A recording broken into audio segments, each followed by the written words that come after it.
네, 안녕하십니까. 동의대학교 한방병원 한방군내과 박상은 교수라고 합니다.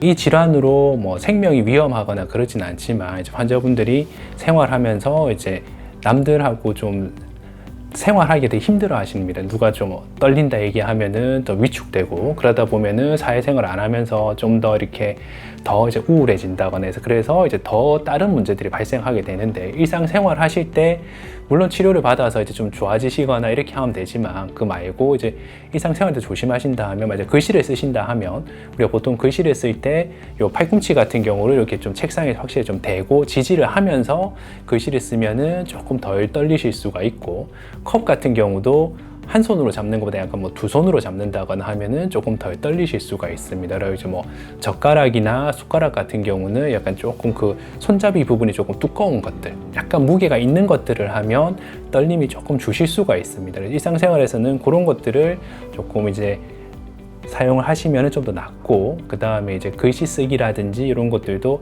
안 된다고 그냥 안 해버리시면은 더 떨리기 때문에, 이제 글씨 쓰기 같은 것도 꾸준하게 이렇게 연습을 하시면 증상을 좀 더 줄이는 생활 습관이 될 수 있습니다.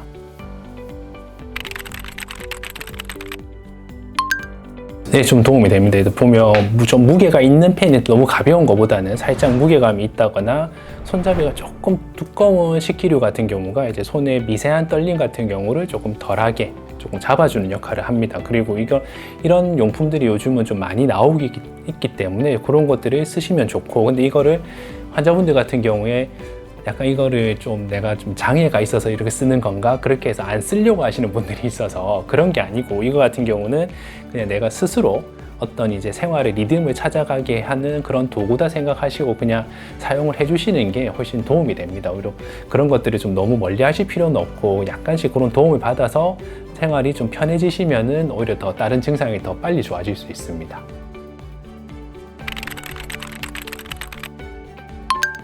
본태성 떨림을 이해해주고, 그 다음 이거에 대해서 환자한테 지지를 해주는 게 제일 중요합니다. 아까도 말씀드렸듯이 이게 본태성 떨림이 생기다 보면 점점 사람하고 뭔가 안 마주치려고 하고 위축되는 경우가 많아서, 그렇게 되면 증상이 더 심해집니다. 그래서 특히 가족분들 같은 경우는 아무래도 식사할 때도 계속 옆에서 보게 되고, 글씨 쓰거나 이런 거 할 때도 계속 옆에 붙어 있기 때문에 가족분들이 환자분한테 이거를 이제 시선에 좀 더 신경을 안 쓸 수 있도록 좀 충분히 괜찮고 충분히 잘하고 있다, 환자가 노력하고 있다, 계속 그런 말씀 해주시고, 그래서 이런 것들을 좀 정신적인 지지도 해주시고, 그리고 환자가 또 식사나 이런 게 조금 불편하다면 가족분들이 충분히 좀 도와주시고 해서 환자분들이 좀 불편을 좀 덜 느낄 수 있도록 충분히 이해를 해주시는 게 일단 첫 번째가 돼야 됩니다.